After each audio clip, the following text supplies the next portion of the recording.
Okay, to continue the topic for managing learning as an investment, okay, after the 3 points that Chris has actually known, okay, this would not be happen, his failure. So to maximize your return on investment in learning, okay, you have to be effectively and efficiently extract actionable insights, all right, from the mass of information available to you. Okay, effective learning calls for figuring out what you need to learn so you can focus your efforts. Devote some time to defining your learning agenda as early as possible and return to it periodically, okay, to refine and supplement it. If efficient learning means identifying the best available sources okay, of insight, and then figuring out how to extract maximum insight with the least possible outlay of your precious time. Okay, as for Chris' approach to learning about the company, okay, the plan was neither effective nor efficient. Okay, next would be defining your agenda. Okay, so defining your learning agenda will be define your learning agenda. Okay, if in earlier Chris would have done had to do it over, okay, what might he have done? This would be the question, right? He would have planned to engage in a systematic learning, okay, process, creating a virtuous cycle, okay, of information gathering, analyzing, hypothesizing, and testing. Okay, the starting point is to begin to define your learning agenda, ideally, okay, before you even formally enter the organization. A learning agenda crystallizes your learning priorities. What do you most need to learn? Okay, it consists of a focus of set of questions to guide your inquiry or hypothesis that you want to explore and test, or both for it. Of course, okay, learning during a transition is iterative. Okay, at first your learning agenda will consist mostly of questions, but as you learn more, you will hypothesize out about what is going on and why. Increasingly, your learning will shift towards fleshing out and testing those hypotheses. How should you compile your early list of guiding questions? Okay, start by generating questions about the past, questions about present, and questions about the future. Why are these things done? Things done the way they are. Okay, are the reasons why something was done, for example, to meet a competitive threat, still is it valid today? Okay, and are the conditions changing such that something different should be done in the future? Okay, so the accompanying boxes offer sample questions in these categories. Okay, next, the point number 2 is identifying the best sources of insight. Okay, learning, okay, the hard data, okay, like for example finances, operating reports, strategic functional plans, okay, employee surveys, industry reports, and many more, okay, will actually requires you to know also on soft information about the organization's strategy, culture, technical abilities, and politics to make a more effective decision. Okay, the only way, okay, to gain, okay, this intelligence is to talk, okay, to people who have critical knowledge about your situation. Okay, So you have to identify promising sources, okay, which will make your learning, okay, process both more complete and more efficient. Okay. Always keep in mind that you need to listen to the key people both inside and outside the organization. Okay. Talking to people with different points of view will deepen your insight, specifically, okay, this will enable you to translate between external realities and internal perceptions, and between the top of the hierarchy and the people on the front line. The most valuable external sources of information are likely to be customers, distributors, okay, suppliers, outside analysis. Alright, so this will be the one, okay, this, let me show you, this is the external, okay, external. This is the internal people, okay, internal like top management, builders, historian, integrators, sales people. Alright, okay, customers. Let's look into one by one. Customers. How do customers perceive your organization? The question. Okay. How do your best customers assess your products or services? How about your customer service? How do they rank your company against your competitor? Distributors. From distributors, you can learn about the logistics of product movement, customer service, and competitors' practices and offerings. Okay, you can also get a sense of distributors' own capabilities. Okay, for suppliers can give you their perspectives on your organization in its role as a customer. Okay, you can also learn about the strengths and flaws of internal operations management and systems. Okay, lastly would be outside analysts. Analysts can give you a fairly objective assessment of your company's strategies, okay, and capabilities, as well as those of your competitors. Analysts also have a broad overview of the demands of the market and the economic health of the industry. Okay, as for insight, indispensable internal information, okay, frontline and operations, okay, these are the people who will develop and manufacture your products or deliver your services. Frontline people can familiarize you with the organization's basic processes and its relationship with external constituents, with key external constituencies. Okay, they can also shed light on how the rest of organization supports or undermines efforts on the front line. Okay, next, sales, marketing, purchasing. Okay, these people are customer service representatives and purchasing staff. Marketing also, okay, interact directly with customers, distributors, and suppliers. Often they have up-to-date information about trends and imminent changes in the market.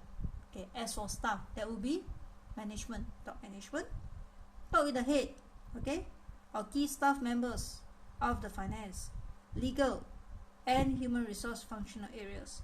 These people have specialized but useful perspectives on the internal workings of the organization.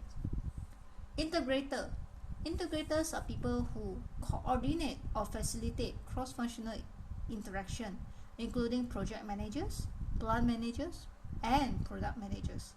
You can learn from them how links within the organization work and how functions mesh. These people can help you discover the true political hierarchies and identify where internal conflicts lie. Natural historian. Keep an eye for old-timers or natural historian, people who have been with the company for a long time and those who naturally absorb the organization's history. From this group, you can learn about the company's mythology and the root of its culture and politics. Okay, next topic will be next point will be adopting structure learning methods. Once you have a sense of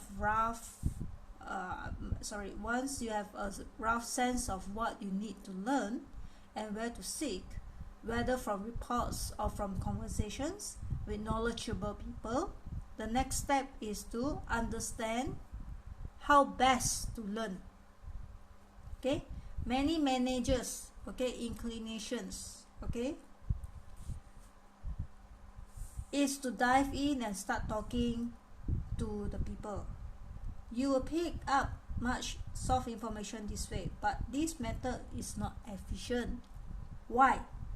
Because it can be time consuming, and because its lack of structure makes it difficult to know how much weight to place on various individuals' observations. Your views may be shaped excessively by the first few people or last few with whom you talk, and people may seek you out early precisely so they can influence you. Okay, thus you should consider using a structured learning process designed for new leaders. Okay, to illustrate the advantages of a structured approach, okay, you have to imagine, okay, that you plan to meet your direct reports to elicit their assessments of the situation. How might you go about doing this? Bringing them together right away might be a mistake, because some will hesitate to reveal their views in a public forum.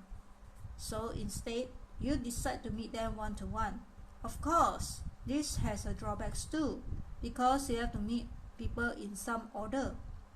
You should therefore expect that the people who are later on your schedule will be talking to earlier ones to try to get a sense of what you are after.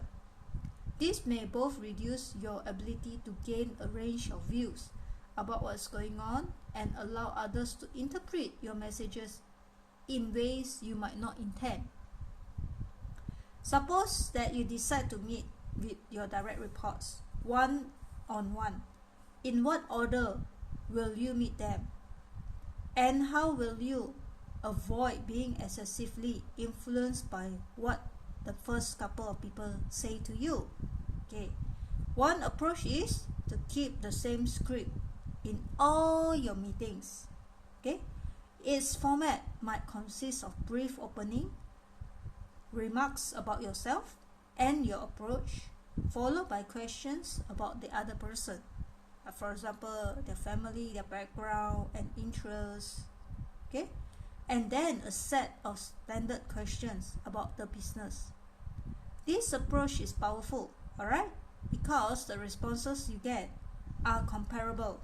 You can line them up side by side and analyze what is consistent and inconsistent about the responses. This helps you gain insight into which people are being more or less open. When diagnosing, okay, a new organization, start by meeting with your direct reports one-to-one. Okay, this is an example of taking a horizontal slice organization across, okay, by interviewing people at the same level in different functions. Ask them essentially the 5 questions. What are the biggest challenges the organization is facing or will face in near future? 2. Why is the organization facing or going to face these challenges? 3. What are the most promising unexploited opportunities for growth? 4th, what would need to happen for the organization to exploit and potentially of these opportunities? And 5, okay, if you were me, what would you focus attention on? Okay, so these 5 questions coupled with careful listening and thoughtful follow-up are certain to elicit many insights. By asking everyone the same set of questions, you can identify, okay, prevalent and divergent views, okay, and thus avoid being swayed by the first or most forceful or articulate person you talk to. How people answer can tell you a lot about your new team and its politics. Who answers directly and who is evasive or prone to going on tangents.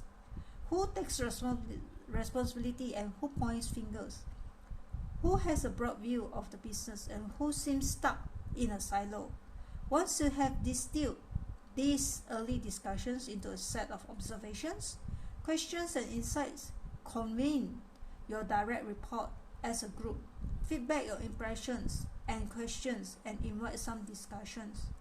You will learn more about both substance and team dynamic by doing so, and will simultaneously demonstrate how quickly you have begun to identify the key issues. You will need to follow this process rigidly. You could, for example, get an outside consultant to do some diagnosis of what the organization and feedback the results of your group, okay? Or you could invite internal facilitator to run the process. The point is that even a modest amount of structure, a script and a sequence interaction, such as meeting with people individually, doing some analysis, and then meeting them together, can dramatically accelerate your ability to extract actionable insights. Naturally, the questions you will ask will be tailored specifically for groups you meet. If you are meeting with salespeople, for example, consider asking, what do your customers want that they are getting from our competitors and not getting from us? Other structured learning methods are valuable in particular situations. Okay? So, there will be method, okay, that will be provided in the table, okay, that will increase your efficiency of learning, your process learning, depending on your level of in the organization and type of business situation you are in. Okay, effective new leaders employ a combination of situations, tailoring their learning strategy to the demand of situation. So my next topic will be creating a learning plan. Okay, so this is the example of the table, okay, that is structured on your method of learning based on the organizational climate and employee satisfaction survey, and then about the users of it, okay, and then how useful it is, okay, and structured sets of interviews with slices of organization, okay, and focus group analysis of the critical path decision, alright,